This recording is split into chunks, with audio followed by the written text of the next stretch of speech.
Bonjour tout le monde, bien contente d'être là. Donc, Marie-Ève Goyer, je suis un médecin de famille, je suis la chef des services en dépendance itinérance au CIUS Centre-Sud et la directrice scientifique de l'ESCODI, comme on vous l'a bien dit. Donc, j'ouvre tranquillement en vous disant qu'aucun des panélistes n'a de conflit d'intérêt et vous voyez un peu le plan d'aujourd'hui. Donc, je vous fais un peu une mise en contexte de tout ce qu'on va vous présenter. Je vais passer ensuite la parole à Anne-Marie Mecteau du Rond-Point, à Léonie pour le volet recherche et à Maya pour vous présenter un peu notre beau guide clinique qui est en gestation et dont l'accouchement est prévu en 2026. Mais on voulait faire une petite seconde, un aparté pour vous présenter l'ESCODI pour celles et ceux qui ne le connaissent pas. Donc, l'ESCODI, c'est le petit nom pour l'équipe de soutien clinique et organisationnel en dépendance et en itinérance. Donc, c'est mon équipe. Vous voyez le site Internet. Allez nous voir. Vous pouvez nous écrire. On a un mandat provincial, mais on est logé dans le CIUS Centre-Sud de soutenir le réseau de la santé au niveau des pratiques en dépendance et en itinérance. Vous voyez un peu le spectre de ce que l'on fait. En fait, on fait tout ce qu'il faut pour se rendre, s'il le faut, à créer. Et aujourd'hui, ce qu'on va vous montrer, c'est un bon exemple. Donc, revoir la littérature, consulter les pratiques existantes, les guides de pratique et adapter au contexte québécois pour le réseau de la santé des outils qui vont permettre aux cliniciens et aux gestionnaires d'implanter les meilleures pratiques adaptées à notre contexte. D'ailleurs, si vous voulez suivre un peu ce qu'on fait, vous pouvez vous abonner à notre bulletin de nouvelles. On a des journées annuelles, la prochaine est en juin, des webinaires.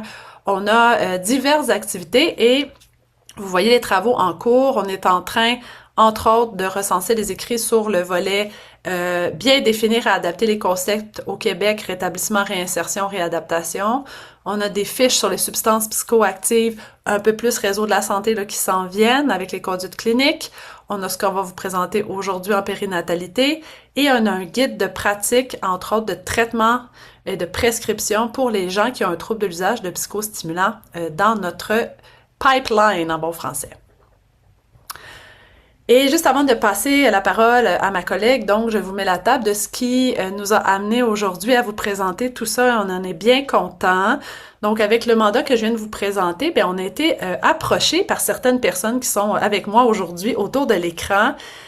Donc par la gang de Rond-Point pour soutenir le développement d'un outil québécois qui permettrait un peu plus de soutenir la première ligne au niveau de la prise en charge en périnatalité des personnes, des familles qui consomment grossesse et accouchement postpartum. Parce que, puis là, Rond-Point, je ne veux pas parler pour vous, mais Rond-Point agissait déjà de facto comme conseil pour plusieurs personnes au Québec. Et l'idée, c'était un peu de créer un outil de référence clinique qui permettrait aux gens qui suivent des personnes enceintes au niveau de tout le volet périnatalité, là, de mieux soutenir ces personnes-là, ces cliniciens-là dans leur travail. Et donc, depuis 2023, on a la chance de collaborer sur plusieurs projets, mais sur celui-ci aussi avec Léonie Archambault, qui est de l'IUD, et avec Maya et Anne-Marie qui vous présenteront. On a commencé des préparatifs pour un guide provincial et on a pu adjoindre un projet de recherche aussi tenu par Léonie, là, qu'elle vous présentera aujourd'hui. Donc, l'ESCODI est bien contente de pouvoir participer à ça. Ça fait partie là, de nos mandats et de nos collaborations. Donc, on a bien hâte de pouvoir vous rendre ce bébé-là sous peu.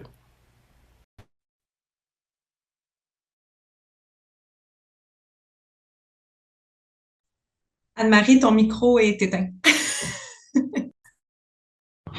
Merci Léonie. Alors, merci Marie-Ève. Donc, je vais vous présenter brièvement le programme Rond-Point. Puis merci beaucoup de votre intérêt là, dans notre programme. Alors, le Rond-Point, c'est un projet de partenariat qui regroupe différents intervenants du CIUS Centre-Sud et d'organismes communautaires à l'intention des personnes enceintes et parents d'enfants de 0,5 ans, dont la consommation fait partie de leur histoire. Alors, la clinique externe et milieu de vie se situe dans l'hôpital Notre-Dame et l'équipe terrain inclut une équipe du continuum santé mentale dépendance, une équipe du programme jeunesse, des intervenantes du service à la famille de Dans la rue et une nutritionniste du Centre de nutrition sociale périnatale à Lima. Alors, on a aussi une collaboration étroite avec le Centre des naissances du CHUM et le programme de thérapie portage mère-enfant. On partage aussi nos locaux avec le Centre de pédiatrie sociale du Centre-Sud. Alors, on tente d'offrir le maximum de services sous un même toit. Sur le plan médical, les soins offerts incluent le suivi de grossesse, le suivi de santé globale, le suivi développemental des enfants, le suivi de traitement par agoniste opioïde.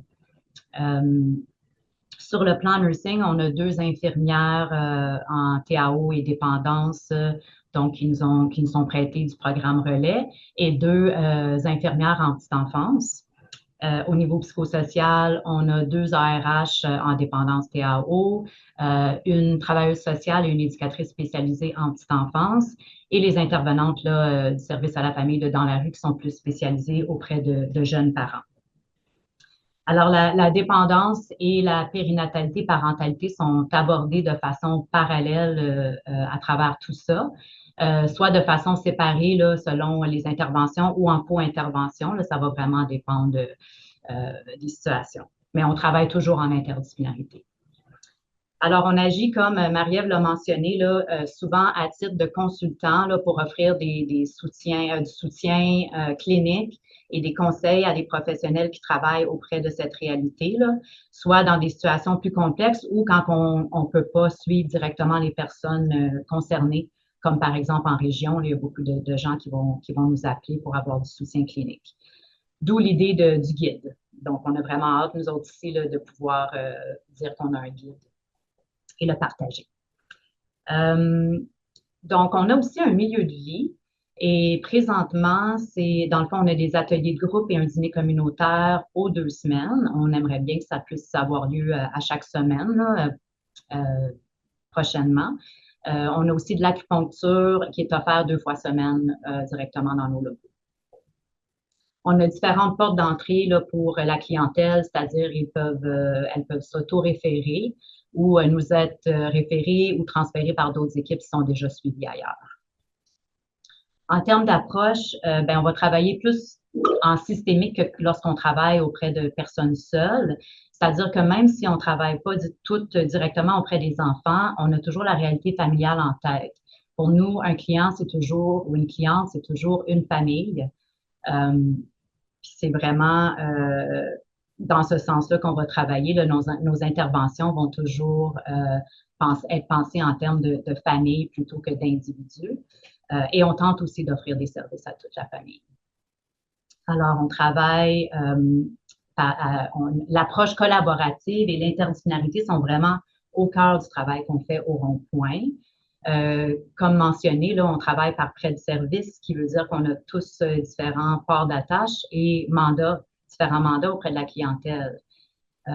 Alors, ça demande beaucoup de concertation et vraiment un bon travail d'équipe pour mettre en commun nos interventions. Mais c'est une réalité qui peut quand même être complexe. Alors, on gagne beaucoup là, de réfléchir ensemble et de ne pas porter seul justement ces situations plus complexes-là. On travaille en réduction des méfaits dans la mesure où il y a un continuum entre l'abstinence, la réduction et la stabilisation de la consommation chez les personnes avec lesquelles on travaille. L'évaluation et les interventions concernant la consommation vont toujours tenir en compte évidemment l'impact sur la personne, mais aussi l'impact sur le développement de l'enfant une fois que l'enfant est là. Donc, ça demande une gestion de risque au quotidien et parfois de nous sortir de nos zones de confort. Donc, encore une fois, de là, l'importance de vraiment avoir un bon travail d'équipe et des bons moyens de concertation et de collaboration. En cohérence avec l'approche tenant compte des traumas, on juge vraiment important de créer un climat et un environnement invitant et chaleureux où les gens se sentent à l'aise et en sécurité avec nous. Alors, on a vraiment pris soin d'aménager notre espace pour que ça ressemble plus à un milieu de vie, justement, et moins à une clinique médicale. Alors, on a une petite photo là, de notre salle d'attente ici. Et je vais vous présenter une vidéo qu'on a faite l'année dernière, là, justement, pour démontrer un peu le travail qu'on fait au rond-point et vous présenter un petit portrait là, des personnes avec lesquelles on est privilégié de travailler.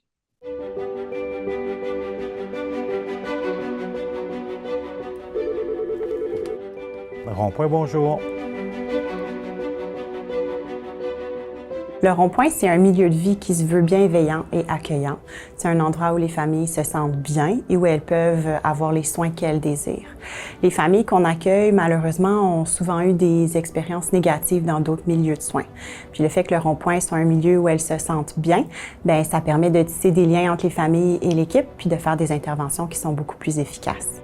Le rond-point est une entente de collaboration rendue possible grâce à l'engagement de plusieurs organisations partenaires pour offrir des services psychosociaux et de santé aux personnes enceintes, aux enfants de 0 à 5 ans et à leurs parents dont les enjeux de consommation d'alcool, de drogue ou de médicaments font partie de leur histoire. Le rond-point, c'est comme une deuxième maison. Dès qu'on entre, on se fait accueillir chaleureusement. C'est un lieu qui se veut réconfortant pour que les familles se sentent bien dès leur arrivée. Ce qu'on souhaite avant tout, c'est que les familles puissent venir explorer différentes avenues pour prendre soin d'elles à travers des services et des activités offertes dans un milieu de vie. The most favorable thing about the Rhonda Point for me is the amazing feeling that I get as soon as I walk through the front door. I feel inner peace, I feel de-stressed, and I feel that I'm able to speak my mind. Le rond-point m'apporte beaucoup de soutien. C'est des spécialistes avec tout le monde sur le même toit pour vraiment aider des personnes comme moi. Je me suis sentie vraiment entourée parce que j'étais pas mal seule dans ma grossesse. Je venais ici puis c'était comme une deuxième famille un peu, là. J'étais contente de venir ici, ça me rassurait. Au rond-point, nous trouvons important de faire une place aux parents qui ont perdu la garde de leur enfant dans l'accompagnement et les services que nous leur offrons. Quand un parent perd la garde de son enfant, c'est un projet, un rêve qui se brise. C'est essentiel pour nous de les reconnaître comme des parents à part entière malgré la transformation familiale. Au rond-point, on brise l'isolement des parents de plein de façons. Le fait d'avoir plusieurs professionnels qui travaillent auprès d'une famille, mais avec différents mandats, permet de réfléchir ensemble, de ne pas porter seul les situations complexes et de partager le risque et la responsabilité liés au suivi. Un des avantages du rond-point est l'interdisciplinarité. Les échanges cliniques entre les intervenants permettent de développer une philosophie d'intervention qui est commune, qui est avantageuse pour les parents. La venue d'un enfant est une période charnière où de nombreux parents en profitent pour modifier certaines habitudes de vie. We wanted to create a safe space where the parents could come here and totally be themselves and get the services that they need. Le rond-point encourage l'autonomisation des parents, ce qui leur permettra d'offrir un meilleur avenir à leurs enfants. Tu peux parler de tout, c'est sans jugement. Ils ont vraiment tout plein de services pour les parents qui consomment et qui consomment plus aussi. J'aime l'équipe, vraiment, sont accueillants, sont chaleureux. The Rhonda Point has brought to me the best inspirational outlook on a new life adventure for me and my daughter.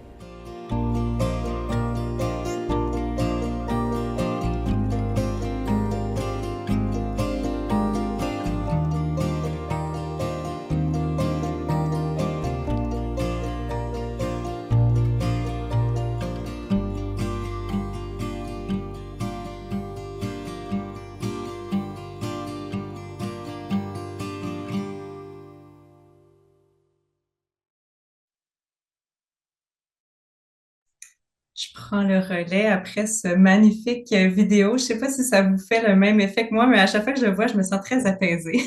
J'espère que ça vous a donné le même sentiment d'apaisement de voir ce beau vidéo. Alors, pour ma part, je vais vous parler un petit peu plus du volet du volet recherche qui est associé à toute cette belle collaboration tripartite qu'on mène ensemble avec le Rond-Point et l'ESCODI. Je représente l'Institut universitaire sur les dépendances qui a le mandat à titre d'instituts universitaires d'accompagner puis de soutenir par le biais de la recherche les milieux cliniques pour favoriser le développement de pratiques de pointe. Et donc, c'est dans ce contexte-là que j'ai le privilège là, d'être chercheur principal sur ce volet recherche que je vous présente. Donc, les objectifs qu'on mène avec cette recherche-là, c'est d'identifier un petit peu les caractéristiques cliniques et sociodémographiques des personnes qui reçoivent des services à rond-point et ultérieurement de voir quels sont les facteurs qui sont associés au maintien de la garde de l'enfant et aux habitudes de consommation après l'accouchement. On veut aussi décrire les pratiques développées par les professionnels de rond-point, notamment en lien avec la réduction des méfaits en contexte de périnatalité. Et on veut comprendre mieux le vécu parental et les besoins des parents qui utilisent les services de rond-point.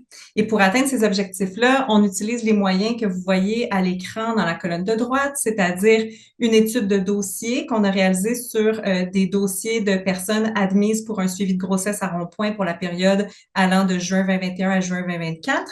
Des entrevues qu'on a réalisées avec 10 professionnels de rond-point et des entrevues aussi avec des personnes qui utilisent les services de rond-point qui sont encore en cours en ce moment.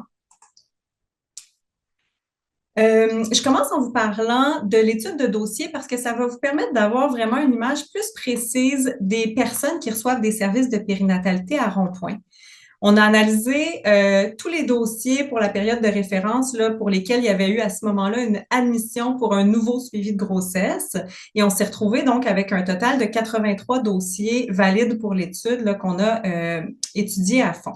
Et avant de vous présenter les résultats, je veux juste vous dire que quand on fait ce genre d'étude-là, une étude de dossier, bien sûr, ça comporte des limites. On est tributaire de ce qui est inclus au dossier. Par exemple, là, juste pour vous donner une idée, si une personne vit une situation de judiciarisation, mais que c'est pas inscrit au dossier, soit parce que la personne juge pas pertinent d'en parler ou parce que les cliniciens jugent pas pertinent de l'inscrire au dossier, bien évidemment, nous, en faisant l'étude de dossier, on ne peut pas le savoir. Donc, on va classer la personne comme n'étant pas en situation de judiciarisation. C'est sûr que c'est une limite de l'étude. Donc, ce que vous allez voir comme statistique à l'écran, c'est sûr que ça reflète ce qu'on a colligé dans le dossier. Ça veut dire qu'il peut arriver que certaines situations soient sous-rapportées. Maintenant que ça c'est dit, à quoi ressemblent les 83 personnes en fonction de ce qui est indiqué à leur dossier? Donc, chez les personnes de l'échantillon, on rapporte au dossier que 63% sont sans emploi à l'admission. Ça veut dire qu'une importante portion de ces personnes-là reçoivent une prestation d'aide sociale, mais il y a aussi plusieurs personnes qui n'ont aucun revenu stable. Ensuite, il y a 54% des personnes qui vivent de la violence entre partenaires intimes. Dans certains cas, c'est de la violence physique ou psychologique qui est exercée par le ou la partenaire courant, mais dans certains cas, c'est un ancien partenaire aussi qui continue à exercer de la violence physique ou psychologique sur la personne. Ensuite, il y a 40% des personnes qui sont en instabilité résidentielle lorsqu'ils sont admis pour un suivi de grossesse. Et il y a plusieurs cas de figure là, qui peuvent expliquer qu'on a classé la personne comme étant en instabilité résidentielle. Dans certains cas, vraiment, la personne vit carrément dans la rue, mais dans d'autres cas, c'est un peu plus gris. C'est des personnes parfois qui vont vivre dans un appartement, mais avec d'autres personnes où elles se sentent pas vraiment en sécurité. Ça peut être une personne qui est sur le point de perdre son logement. Donc, dans 40% des cas, là, il y a une forme ou une autre d'instabilité résidentielle à l'admission. Ensuite, il y a 21% des personnes admises qui vivent des situations de judiciarisation. Encore une fois, c'est des situations qui peuvent être très variables sur un continuum. Dans certains cas, c'est des personnes qui vont avoir été incarcérées durant la grossesse. Dans d'autres cas, elles peuvent être en attente de connaître une peine ou bien soumises à certaines conditions. Donc, encore une fois, on a tout un spectre là, d'enjeux qui peuvent être liés à la judiciarisation. Et finalement, il y a 6% des personnes pour lesquelles c'est inscrit au dossier qu'elles font du travail du sexe à l'admission, ce qui représente une situation qui peut mettre cette personne-là à risque pour sa santé ou pour sa sécurité.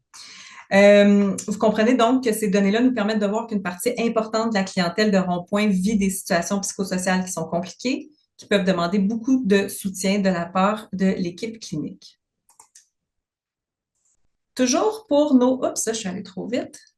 Toujours pour nos 83 personnes à l'admission pour un suivi de grossesse, en ce qui concerne ce qui est lié à l'usage de substances, on voit que 71% des personnes qui fument la cigarette ou la cigarette électronique, 51% qui utilisent des stimulants, 47% qui utilisent du cannabis, 29% de l'alcool, 15% des opioïdes et 7% des médicaments autrement que prescrits. Ensuite, vous voyez sur le tableau de droite, on voit qu'à l'admission, il y a 69% qui utilisent au moins 2 types de substances, 12% qui utilisent par injection et 37% qui reçoivent un traitement par agoniste opioïde pour un trouble de l'usage des opioïdes. Au niveau des caractéristiques qui touchent la santé mentale et physique, on voit que 65% des personnes qui rapportent un historique d'anxiété, 53% un historique de dépression, 45% ont un diagnostic de trouble de la personnalité, 41% ont soit un historique de traumatisme psychologique ou un diagnostic de trouble de stress post-traumatique, 39% qui ont un diagnostic de TDAH, 7% qui ont un historique de psychose. À droite, vous voyez, il y a 22% qui vivent avec de la douleur chronique et 16% qui ont une ITSS à l'admission ou durant la grossesse. Et donc, on comprend que c'est une population qui vit avec des conditions de santé qui peuvent complexifier leur situation. C'est des prévalences qui sont, dans plusieurs cas, beaucoup plus élevées que dans la population générale. Et j'ai pensé peut-être vous donner quelques exemples pour l'illustrer parce que dans la population générale, on voit que la prévalence pour la dépression au cours de la vie est généralement estimée autour de 15-16%, alors qu'ici, on est à une prévalence de 53% au cours de la vie. Pour les troubles de personnalité aussi, dans la population générale, on serait autour, ce que la littérature nous dit, de 14%, alors que dans notre échantillon, on est à 45%. Un dernier exemple pour vous illustrer, pour les infections transmises sexuellement et par le sang, mais chez les personnes enceintes dans la population générale, on parle d'une prévalence qui serait autour de 2,5% à peu près chez les personnes enceintes, alors qu'ici, on est à 16%. Donc, vous voyez qu'au-delà des enjeux liés à l'usage de substances, c'est des éléments qui peuvent engendrer beaucoup de besoins particuliers pour prendre soin des personnes, pour leur offrir les soins appropriés. Donc, ça prend un certain niveau d'accompagnement qui est offert par l'équipe de Rond-Point. Anne-Marie vous a parlé des différents partenariats qui caractérisent Rond-Point. Et à ce sujet-là, c'est intéressant d'illustrer que 24% de l'échantillon qu'on a étudié a été référé pour un séjour à portage mère-enfant durant le suivi à Rond-Point et 14% a bénéficié du programme Main dans la main, qui est un programme de collaboration avec la DPJ du CIUS Centre-Sud de l'île de Montréal, dont l'objectif, c'est vraiment de travailler en collaboration avec les futurs parents de manière préventive, sur une base volontaire, pour établir des conditions de vie avant la naissance qui vont venir favoriser le maintien de l'enfant dans son milieu familial. Un programme comme celui-là prend tout son sens quand vous voyez les statistiques à l'écran. Donc, on voit que dans 36% de notre petit échantillon, lorsqu'ils débutent un suivi de grossesse, ils ont déjà un ou plusieurs enfants placés et 16% ont déjà des enfants avec eux, mais avec le soutien de la DPJ. Ensuite, ça, je pense que ça va vous intéresser. Ça concerne les changements qui sont liés à l'usage de substances durant la grossesse. On le sait que la grossesse, c'est documenté dans la littérature, c'est une période qui est favorable au changement en ce qui concerne l'usage de substances. Et ce que nos données montrent, c'est que 51% des personnes, ce qu'on voit dans leur dossier, c'est qu'elles ont cessé l'usage de substances durant la grossesse pendant le suivi à Rond-Point. On ne comptabilise pas ici le tabac, donc on parle des autres substances que j'ai nommées tout à l'heure. Pour 40% des personnes, ce qu'on voit dans le dossier, c'est qu'elles ont réduit l'usage de substances durant la grossesse. Donc, ça se peut qu'elles aient réduit au niveau de la quantité, de la fréquence, du nombre de substances, mais somme toute, il y a eu réduction. Et encore une fois, j'exclus le tabac de ces chiffres-là. Et finalement, il y a 8% des personnes pour qui il n'y a pas eu de changement de noté au dossier là, concernant l'usage de substances. Donc, vous voyez que la quasi-totalité des personnes font un changement dans leur usage de substances pendant leur suivi de grossesse à Rond-Point. Il y a d'autres résultats ici qui vont certainement vous intéresser concernant la situation 12 mois après l'accouchement pour l'échantillon. Ici, notre échantillon se réduit toutefois à 52 personnes parce que pour plusieurs raisons, il y a des situations où on ne pouvait pas connaître là, ces outcomes-là à 12 mois post-accouchement. Des fois, c'est parce qu'il y avait des pertes au suivi, des fois, c'est parce qu'il y avait des transferts vers d'autres cliniques. Donc, il y a plusieurs raisons qui peuvent faire qu'on n'avait pas le portrait à 12 mois. Mais pour l'échantillon pour lequel on avait ce portrait-là, on voit que 12 mois après l'accouchement, il y avait 45% des personnes qui utilisaient aucune substance, 37% qui faisaient un usage réduit par rapport à ce qu'ils utilisaient avant. On voit aussi que dans 73% des cas, le parent maintient la garde de son enfant 12 mois après l'accouchement et dans environ la moitié de ces cas-là, la DPJ est impliqué, mais simplement en soutien. Donc, ça vous donne un petit portrait des besoins puis des complexités qui peuvent caractériser la clientèle de Rond-Point qui est accompagnée pour un suivi en grossesse et en périnatalité. Maintenant, on s'est demandé comment les cliniciens et les cliniciennes de Rond-Point font face à cette complexité-là.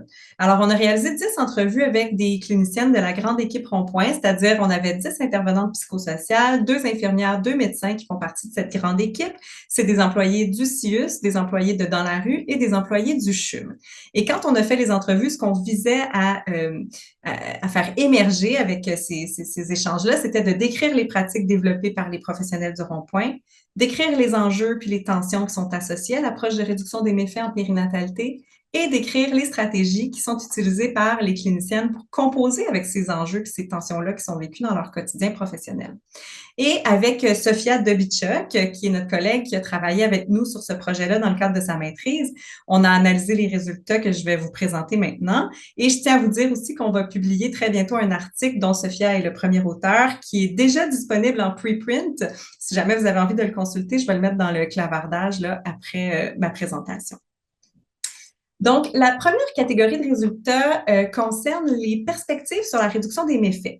Parce que quand on a demandé aux cliniciennes comment se traduit la réduction des méfaits dans leur pratique, on a obtenu des perspectives très convergentes. On voit vraiment une cohérence dans l'équipe au niveau de la vision de ce que c'est la réduction des méfaits.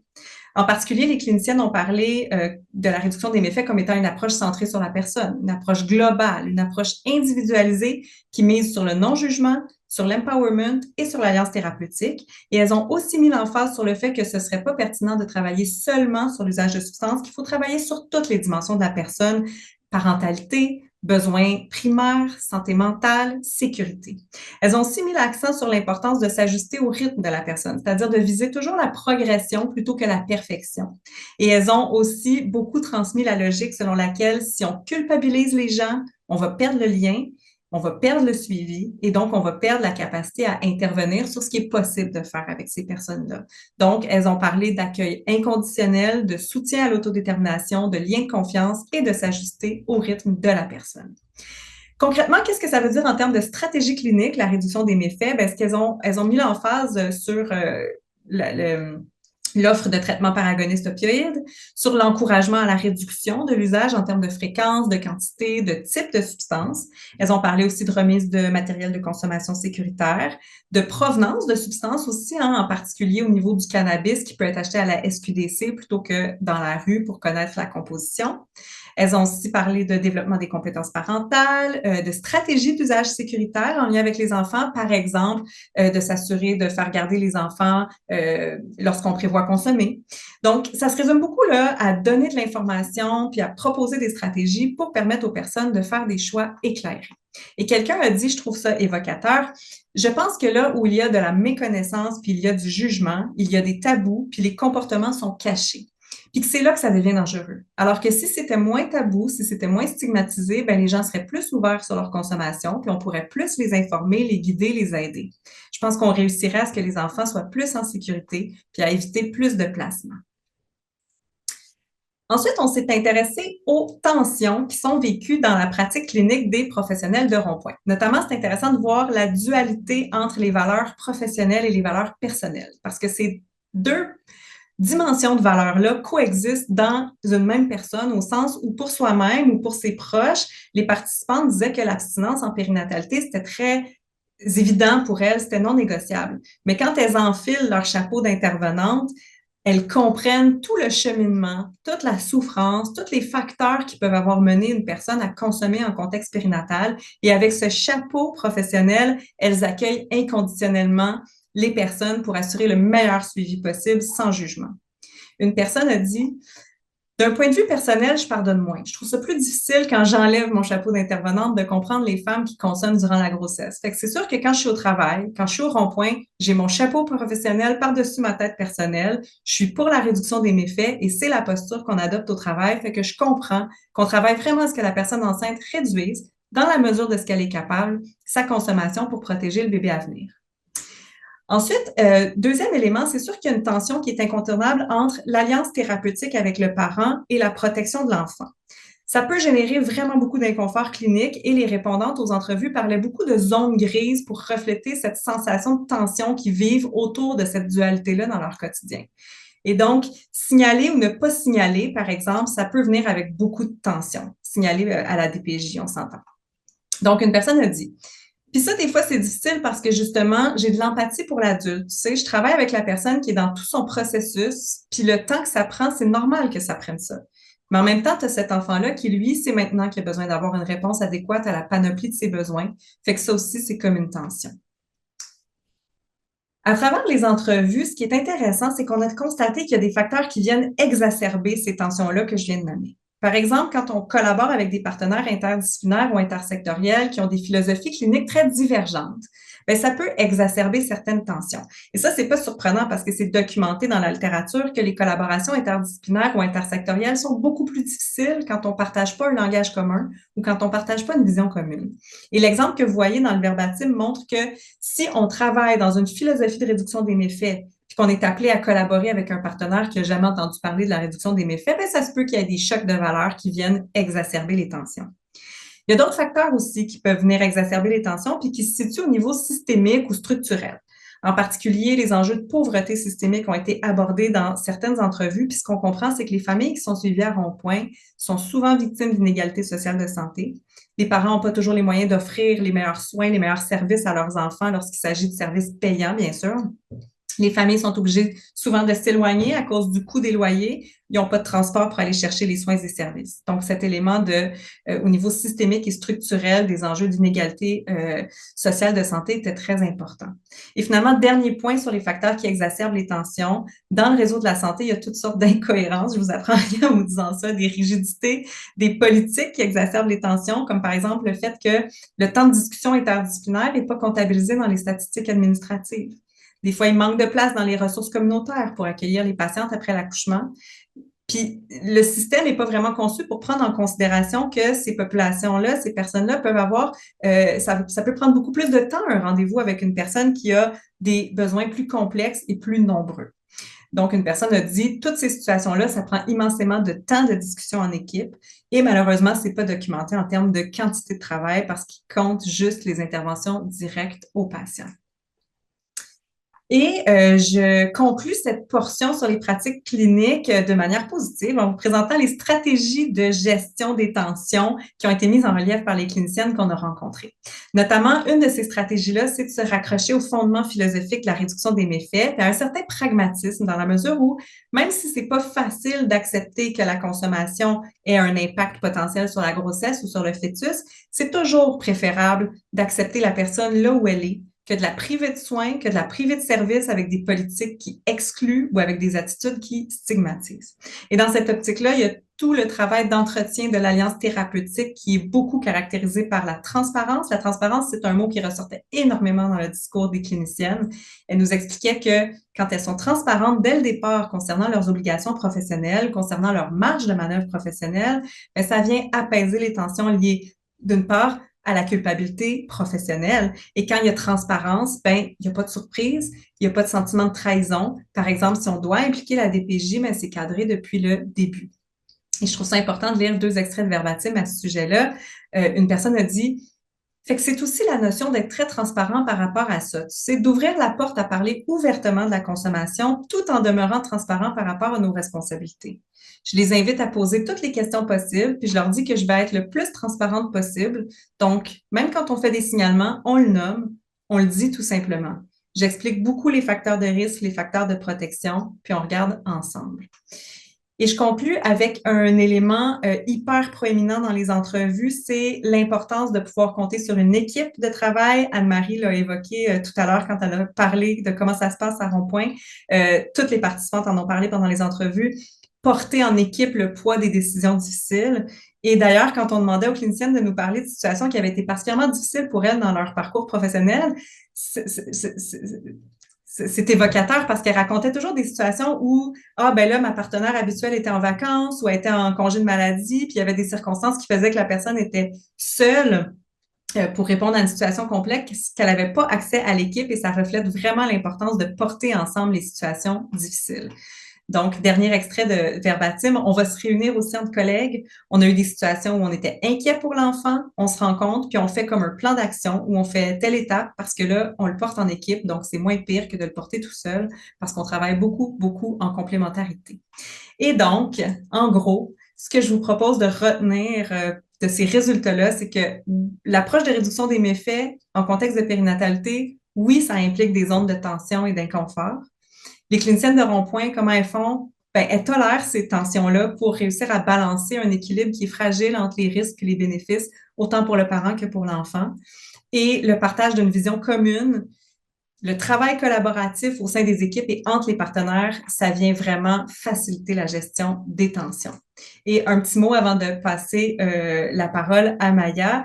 Je veux juste dire que le troisième objectif de la recherche porte sur le vécu puis les besoins des parents. On est toujours en collecte de données, donc j'ai pas de résultats détaillés à vous transmettre, mais d'emblée, sans rentrer dans les détails, je trouve ça important de dire que le modèle de rond-point génère énormément de satisfaction chez les participants en termes d'approche, en termes de service, en termes de modalité pour l'accès à cette offre de service-là. Donc, plus de résultats à venir peut-être l'année prochaine à pareille date. Alors, Maya, sur ce, je te passe la parole pour parler du guide. Merci, Léonie. Donc, oui, la prochaine étape, on en a glissé un mot tantôt, c'est un guide qui va paraître au printemps 2026, qui est une production de l'ESCODI en collaboration avec Léonie Archambault de l'IUD et Rond-Point. Donc, Anne-Marie et moi, on est l'équipe de rédaction. Et le but de ce guide, vraiment, c'est de venir soutenir l'implantation des meilleures pratiques vraiment au Québec. Le but du guide, c'est que ça soit quelque chose de provincial, qui soit applicable partout dans la province, autant à Montréal que dans les milieux ruraux, les régions plus éloignées. Et tout ça pour l'accompagnement clinique et organisationnel vraiment en périnatalité auprès des personnes et des familles qui ont des enjeux de consommation de substances psychoactives. Donc, avant même de débuter ce guide, ce qu'on a fait, c'est qu'on a consulté certains professionnels qui œuvrent en périnatalité, oui à Montréal, mais aussi en dehors de Montréal pour savoir c'était quoi leurs besoins à eux pour un guide. On s'est aussi basé sur beaucoup des questions qu'on reçoit là en soutien téléphonique ou virtuel pour choisir un peu c'était quoi les objectifs du guide. Puis ensuite, basé là-dessus, on a créé une idée de table des matières qu'on a présentée à nos partenaires clés. Donc, vous allez voir une liste ici de plusieurs partenaires clés. Et puis, tous ces partenaires-là, en fait, sont inclus depuis la genèse du guide. Donc, ils nous ont vraiment aidés à développer la table des matières. Ils nous ont vraiment aidés à cibler les détails. Et ce qui était important à mettre dans le guide, ce sont aussi des partenaires qui vont nous aider à réviser le guide, qui nous ont orientés vers certaines lignes directrices, guides cliniques en vigueur et qui vont aussi donc réviser le guide et nous aider à le diffuser. Et tout ça, dans le fond, le but, je vais revenir, Léonie, pour les nommer. Puis, en fait, le but de tout ça, c'est de s'assurer qu'on est aligné là, avec les pratiques cliniques organisationnelles de partout au Québec et de tous les ordres professionnels là, qui sont touchés par ce genre de service. Donc, je vais vous les nommer un peu rapidement. Vous avez vu les partenaires clés. Donc, c'est les partenaires de Rond-Point. Donc, on a l'équipe Rond-Point et ses partenaires. Le CIUS Centre-Sud de Montréal via la DSP, la DPSMD, la DPJ et la direction du programme jeunesse. On a aussi le CHUM à travers les soins infirmiers, les soins périnataux, les soins obstétricaux, les soins médicaux et le travail social. Léonie, oui. On a notre partenaire dans la rue, donc surtout le service à la famille qui accompagne une grande majorité là, de nos familles suivies au Rond-Point. Puis Portage Mère-Enfant, qui est le centre de thérapie, dont vous avez vu là, une certaine proportion des personnes suivies à Rond-Point sont soit référées à Portage ou de Portage vers chez nous. Puis Alima, qui est anciennement le dispensaire diététique de Montréal, qui offre des suivis nutritionnels, mais aussi des suivis d'allaitement, puis de l'accompagnement à la naissance. Et en plus de tous ces partenaires-là, qui sont les partenaires directs du Rond-Point qui participent activement là, au guide, on a le Centre de pédiatrie sociale du Centre-Sud, le Centre Image qui nous a vraiment aidé à cibler tout ce qui est traitement pharmacologique des troubles d'usage. On a multiples ordres professionnels qui ont été inclus depuis la genèse, par exemple le Collège des médecins, l'Ordre des sages-femmes, l'Association des infirmières, des travailleurs sociaux, des pharmaciens. On a plusieurs regroupements et associations l'Association québécoise en pédiatrie sociale et le ministère là, qui ont été impliqués depuis le début. Et les derniers sur la liste, mais non les moindres, je dirais même les plus importants, en fait, ce sont les personnes avec savoir expérientiel. Vous avez vu, Léonie, on est en train de recueillir leur témoignages, recueillir un peu leur savoir expérientiel qui va vraiment venir alimenter notre guide. Donc, toute la recherche, ce que Léonie est en train de faire et nous a présenté, vient vraiment appuyer notre guide et vient aider à orienter aussi là, certaines sections. Donc, qu'est-ce qui se retrouve dans le guide? C'est 8 chapitres. Le premier, qui est probablement un des plus importants, c'est vraiment quelle est notre philosophie d'intervention, ce qui est vraiment décrit dans la littérature. Donc, notre guide vraiment est porté par la littérature, mais est appuyé en plus par l'expertise de tous nos partenaires et l'expertise des personnes avec savoir expérientiel. Donc, on a utilisé tout ça pour vraiment mettre par écrit la philosophie d'intervention qu'on préconise pour l'accompagnement de ces familles. Puis ensuite, on y va un peu selon l'ordre. Donc, comment on accueille, comment on évalue ces familles-là, comment on les accompagne, on planifie leurs besoins, on planifie leur suivi. On a une section complète sur les interventions pharmacologiques spécifiquement pour les familles, donc soit les personnes enceintes ou les parents qui ont des troubles d'usage de substances psychoactives. On a une section sur l'accouchement, comment s'assurer d'un environnement sécurisant, limiter les retraumatismes. Aussi une section sur la gestion de la douleur qui est assez particulière pour cette population-là. Puis on a 2 sections sur l'accompagnement post-accouchement, donc l'accompagnement des parents post-accouchement et de la personne qui a accouché, mais aussi l'accompagnement pour le suivi néonatal de l'enfant, que l'enfant soit avec les parents biologiques ou pas, et vice-versa.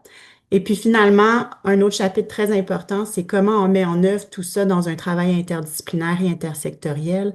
Léonie en a parlé tantôt, c'est ressorti beaucoup dans les entrevues avec les professionnels de Rond-Point, l'importance de travailler en équipe, mais ça va être décrit un peu comment on fait ça, comment on met ça sous pied, puis comment on peut l'organiser tout dépendant de où on travaille. Est-ce qu'on est à Montréal, on a accès à plein de ressources, ou on est dans une région éloignée avec des ressources limitées. Donc ça, c'est le but du guide qui devrait paraître en 2026. Si vous voulez plus d'informations, vous pouvez le consulter l'information sur le site de l'ESCODI. Donc sur ce, je vais remercier, dans le fond, toutes les personnes qui ont participé à la recherche. Remercier surtout Isabelle Rissler et Katia Bracamonte du programme Rond-Point pour leur soutien dans toutes ces étapes-là de la démarche. Puis un merci au ministère de la Santé et des Services sociaux pour le Fonds de prévention et de recherche en matière de cannabis qui a financé le projet. Donc, merci à tous d'être venus puis de nous avoir écoutés.